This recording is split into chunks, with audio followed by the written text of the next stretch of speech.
You're listening to the Bare Metal Cyber Prepcast, created to help you succeed in your educational journey. Learn more at baremetalcyber.com, where additional prepcasts, books, and training materials await. Let's get started.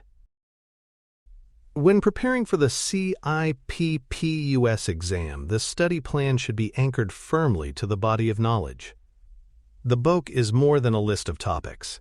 It is the authoritative statement of what the profession considers essential for competence. Without it, learners can be pulled in too many directions, reading broadly but not necessarily targeting what will matter most on exam day.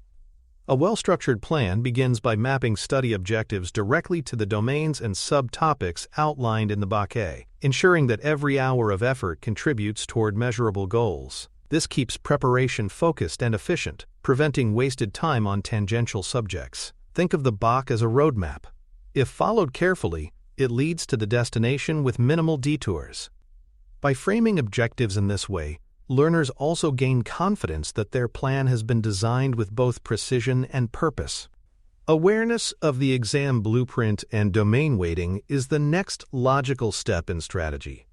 The blueprint outlines not only the domains but the percentage of questions devoted to each. This weighting matters because it highlights where the greatest exam emphasis lies. For instance, if one domain carries 40% of the exam, it deserves proportionally more study time.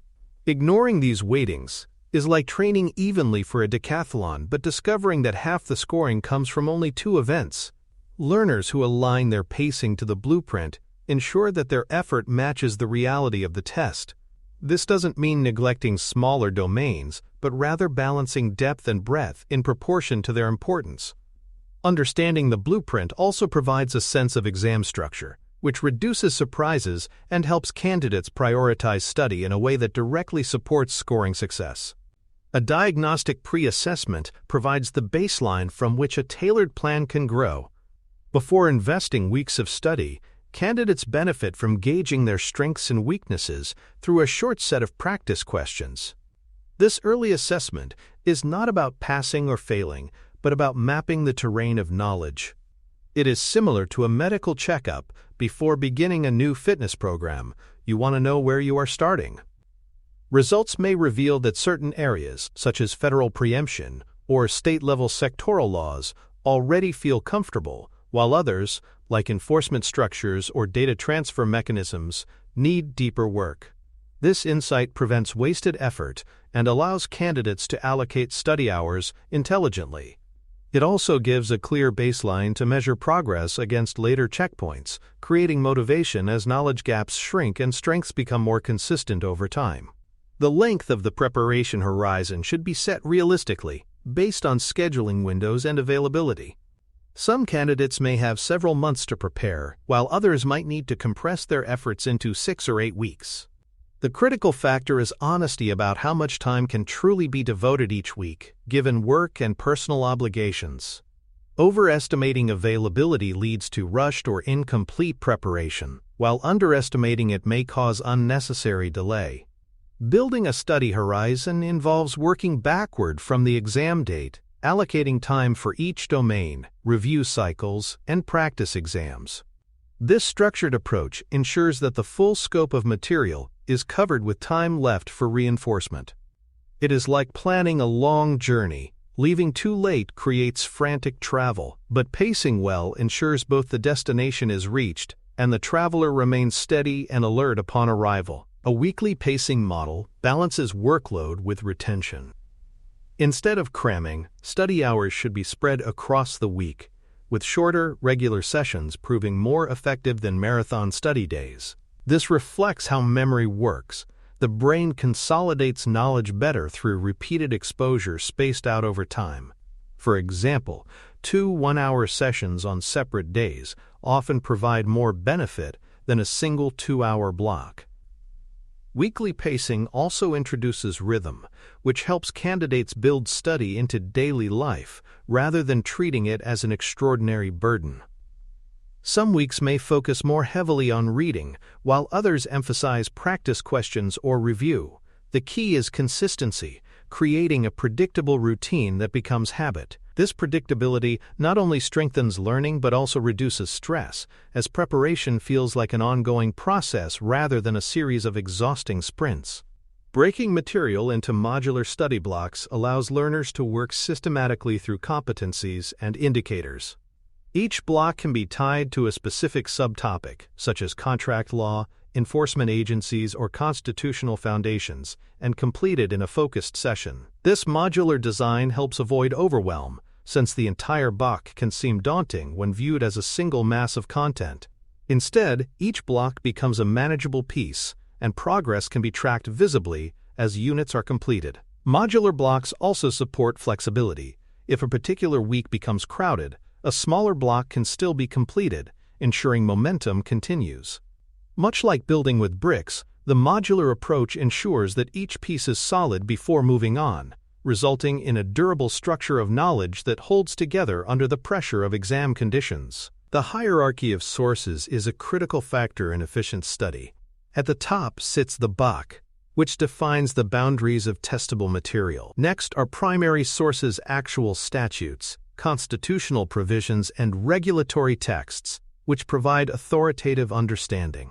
Official training resources and guides aligned with the BOK come next, offering structured explanations. Beyond these, supplemental sources can be helpful, but should not distract.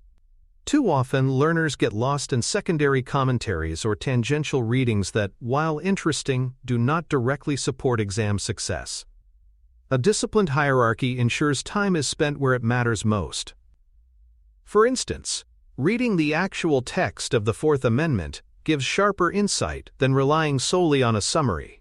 By prioritizing sources, candidates avoid the trap of studying endlessly but aimlessly, focusing instead on depth and precision within the exam's defined scope. Note-taking becomes far more effective when designed with audio-first retrieval in mind. Many learners rely on flashcards or written summaries, but in an audio-driven study strategy, notes should be structured for easy listening. This might involve recording key points in one's own voice, or using digital tools to convert written notes into spoken playback. Organizing notes into concise, clear statements ensures that when replayed, the information reinforces understanding rather than overwhelming. For example, a note might state, "The Federal Trade Commission enforces privacy under its authority to regulate unfair or deceptive practices." Hearing this repeatedly helps solidify the connection. This approach suits modern learners who review content during commutes or exercise. Audio-first note-taking not only broadens opportunities for review, but also reflects how memory responds well to varied sensory input, enhancing recall under exam conditions. Acquiring terminology early through a glossary-first approach provides a strong foundation. Privacy law contains specialized terms, such as preemption, consent decree, or data minimization, that must be understood precisely. If these terms remain vague, the entire structure of learning can become shaky. Starting with glossary study builds fluency, allowing learners to read statutes, guidance, and training materials without stumbling over definitions. This is much like learning the vocabulary of a new language before tackling full conversations. By systematically mastering terms across domains, learners create a toolkit that speeds comprehension later. Reviewing the glossary repeatedly also primes the brain for recognition on exam day, where questions often hinge on subtle differences in language. Glossary-first study ensures that when candidates encounter a technical phrase, they can focus on the application rather than puzzling over the meaning. Active recall should become the default method of retrieval practice. This means testing oneself by generating answers without prompts, rather than passively rereading notes. For example, after reviewing a section on state privacy laws, a candidate might close the book and try to list the states with sector-specific statutes. This practice forces the brain to work harder, strengthening memory connections. It is akin to lifting weights. The effort of recall builds cognitive muscle. Passive review can create an illusion of knowledge, where material feels familiar but is not truly retained. By making active recall central to the plan, learners ensure that knowledge is accessible under pressure. It also helps identify gaps early, allowing targeted review before misconceptions harden. For exam preparation, active recall transforms study sessions from time spent into results gained. Spaced repetition builds on active recall by scheduling reviews at increasing intervals. The idea is that memory strengthens most when retrieval occurs just before forgetting would happen. Tools like digital flashcard systems automate this process, ensuring that difficult items appear more often while mastered items appear less frequently. Over time, the spacing grows, making knowledge durable. For example, reviewing a key statute the day after first study, then 3 days later, then a week later, creates a longer-lasting imprint than reviewing daily in a short burst.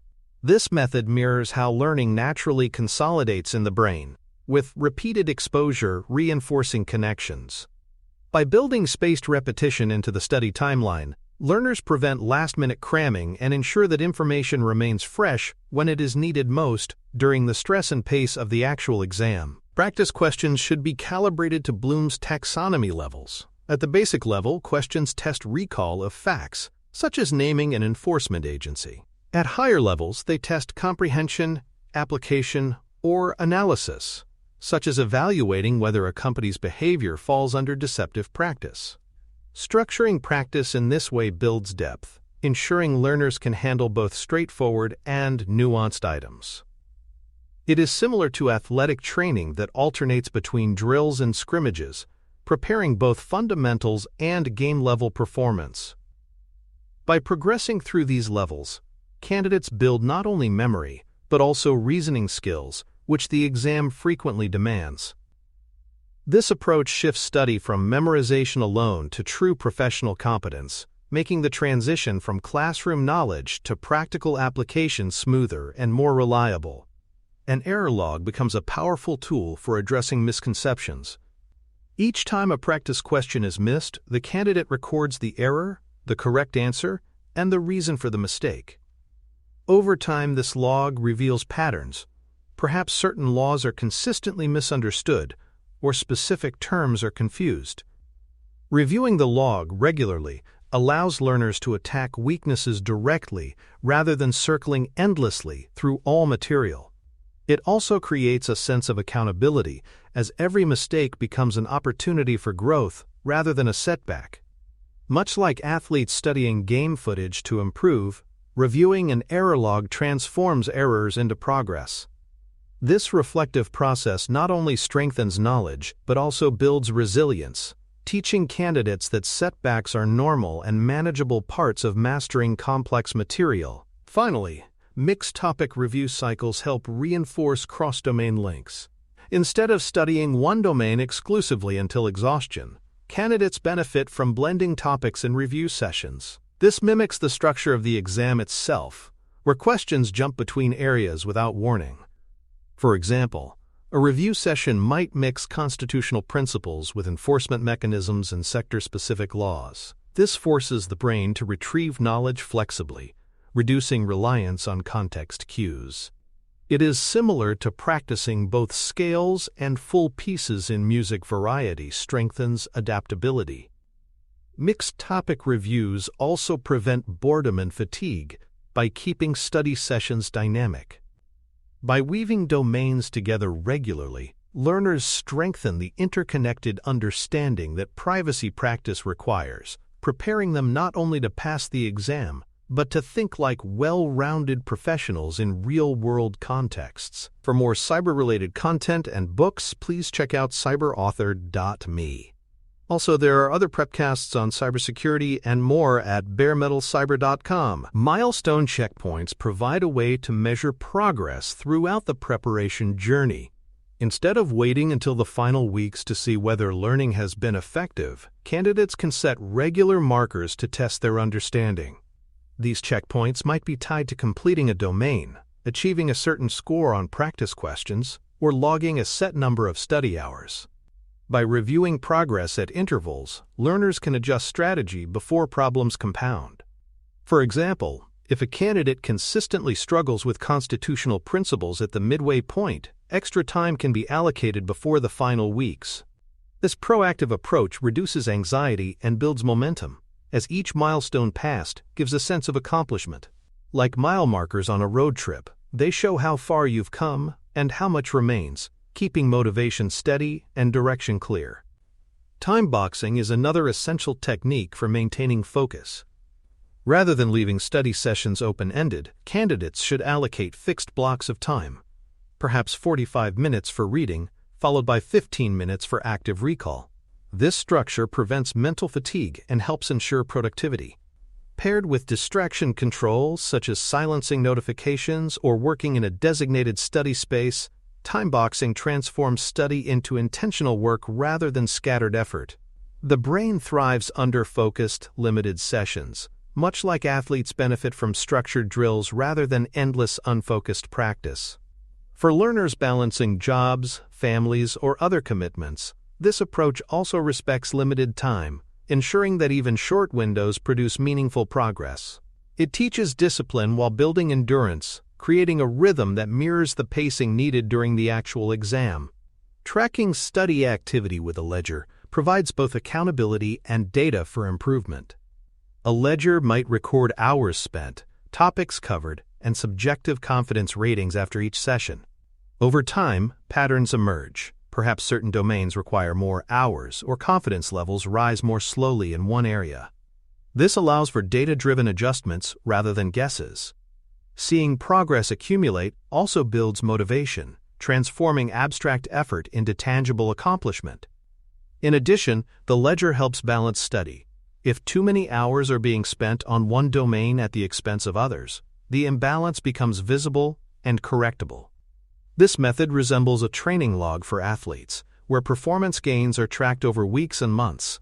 For learners, the ledger becomes a personalized map of growth, guiding efficient use of remaining study time. Reading statutes, regulations, and agency guidance requires a deliberate strategy. Legal texts are often dense, filled with precise language and layered meaning. Skimming is rarely effective. Instead, candidates should read with specific questions in mind. What is the scope of this law? Who enforces it? What obligations does it create?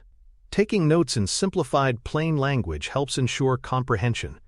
Returning to the original text later cements understanding, as repetition deepens familiarity with structure and terminology. For example, reading the Fair Credit Reporting Act directly and then summarizing its purpose and enforcement clarifies key points better than relying on summaries alone. This practice builds the skill of navigating primary sources, which is valuable not only for the exam but for professional life, where practitioners must often interpret the law directly rather than depending solely on secondary commentary. Because privacy law evolves rapidly, learners must also adopt an update scanning cadence. While the body of knowledge defines the scope of testable material, awareness of recent developments provides context and reinforces understanding. Setting aside time weekly or bi-weekly to review updates from regulators, courts, or industry sources builds the habit of staying informed. This not only enriches comprehension, but prepares candidates for continuing education requirements after certification. For example, tracking how state-level privacy statutes are expanding can reinforce the structural principles already studied in the book. The goal is not to chase every change, but to recognize the dynamic nature of privacy law, seeing the CIPP not as a static credential, but as a foundation for continuous growth. This perspective strengthens both exam preparation and professional readiness. Full-length simulation sessions are indispensable for readiness. These practice exams, taken under timed conditions, expose candidates to the endurance and pacing demands of the real test. Sitting for 2.5 hours without interruption requires stamina, and simulation builds that muscle. Beyond timing, simulations reveal how knowledge holds up under pressure. Mistakes often arise not from lack of knowledge, but from fatigue, distraction, or mismanagement of time. By practicing in realistic conditions, candidates can identify weak points and refine strategies. For example, one might discover that stress causes second-guessing of initial correct answers, prompting targeted self-control techniques. Simulations also build confidence. When candidates see that they can handle the full structure, exam day feels less like a novel challenge and more like a familiar exercise, reducing nerves and enhancing performance. Rehearsing the mid-exam break strategy is often overlooked but valuable. Because the first half must be submitted before the break, candidates should practice reviewing and finalizing answers within the time limit. Simulation sessions provide the opportunity to test how long it takes to double-check responses and whether energy levels dip without a pause. Planning how to use the break, whether stretching, hydrating, or doing a brief mindfulness exercise, prepares the mind to reset effectively. Just as athletes rehearse halftime routines, exam takers benefit from having a break plan rather than improvising. This ensures that the second half of the exam is approached with renewed focus instead of lingering distraction. Practicing this sequence reduces uncertainty and builds a sense of control, which is critical in managing both time and energy. Logistics on the day of the exam should also be rehearsed through a checklist. Candidates should prepare identification documents, confirm testing time and location or software setup, and arrange their environment to meet proctoring requirements. A checklist avoids last-minute panic, ensuring nothing essential is forgotten. For test center takers, this might include planning travel time and knowing parking arrangements. For online proctoring, it might involve testing the webcam and ensuring a quiet, private room. Treating these steps with the same seriousness as study material reflects the reality that logistical missteps can derail even the most prepared candidate. By practicing logistics in advance, candidates arrive at the exam calm and ready, not distracted by preventable issues. This mindset reinforces professionalism and focus when it matters most. Rescheduling contingencies should be part of every plan. Life is unpredictable. Illness, emergencies, or work conflicts can arise. Knowing the policies and procedures for rescheduling ensures that disruptions do not turn into crises. For instance, candidates should know the deadlines for rescheduling without penalty and the steps for contacting the test provider. Having backup study plans in case of delay also prevents momentum from being lost. Rather than treating rescheduling as failure, it should be seen as a controlled adjustment. By planning contingencies, candidates remain resilient and adaptable, maintaining progress despite obstacles. This mirrors professional life, where projects rarely unfold perfectly but require constant adjustment. Learning to apply this mindset to exam preparation builds both confidence and flexibility. Managing cognitive load is essential for effective long-term retention. Techniques such as interleaving, mixing different types of problems or topics in a single study session help prevent overload while reinforcing connections between domains. Scheduled rest intervals also support consolidation, as the brain processes information during downtime. Attempting to push through without breaks often reduces efficiency, as fatigue limits comprehension. Structuring study with intentional rest mirrors effective training routines, where recovery is as important as exertion. For candidates, recognizing the limits of focus and pacing study accordingly prevents burnout. By balancing effort and recovery, learners create sustainable study patterns that last through the entire preparation horizon, ensuring energy remains high not just at the beginning, but all the way to exam day. Stress management deserves explicit attention, particularly in an audio-based study environment. Listening to recorded notes or practice questions can be paired with breathing exercises, short walks, or mindfulness practices to reduce tension. Stress is not only emotional but cognitive. It can interfere with memory retrieval and reasoning. Building stress reduction habits into study sessions helps normalize calm focus. For example, ending a study block with a few minutes of deep breathing can reset the nervous system. On exam day, these practice techniques become invaluable tools, preventing nerves from overwhelming performance. By approaching stress mitigation as part of the study plan, rather than an afterthought, candidates prepare both mind and body to perform at their best under pressure. Practice exam cadence is best managed through trend analysis. Rather than taking random practice tests, candidates should space them strategically and track results over time. Improvement trends matter more than isolated scores. A steady upward trajectory shows readiness, while plateaus indicate the need for targeted review. This method transforms practice exams into diagnostic tools rather than simple confidence checks. For instance, consistent weakness in a single domain across multiple tests signals an area for remediation. By analyzing trends, learners can make informed decisions about readiness and avoid the trap of relying on a single strong or weak performance. This creates a realistic picture of exam preparedness and prevents overconfidence or premature testing. The final 72 hours before the exam should focus on consolidation, not cramming. Light retrieval practice, glossary review, and error log reflection help reinforce knowledge without overwhelming the brain. Overloading in the last days often creates stress and fatigue, undermining performance. Instead, these final hours should emphasize rest, confidence, and review of high-yield material. Think of it as tapering before a marathon. The heavy lifting has already been done, and now the focus is on arriving fresh and prepared. By entering the exam rested and steady, candidates maximize the payoff of weeks or months of effort. This approach transforms last-minute anxiety into calm readiness, ensuring the best chance of success. Finally, a post-exam review helps turn the experience into long-term growth. Whether passing or preparing to retake, reflecting on what worked and what did not strengthens future planning. For those who succeed, the review provides insights into effective strategies that can be applied to continuing education or future certifications. For those who fall short, it creates a roadmap for improvement without starting from scratch. This iterative process reflects the reality of professional life, where feedback and adjustment drive growth.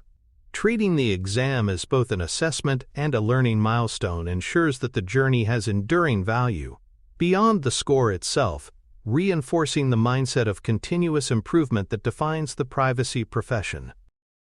Thanks for tuning in to the Bare Metal Cyber Prepcast, your trusted source for cybersecurity news and insights. Remember to subscribe at baremetalcyber.com so you never miss an update. And visit cyberauthor.me for best-selling cybersecurity books that equip you with expert knowledge. Until next time, stay secure and stay vigilant.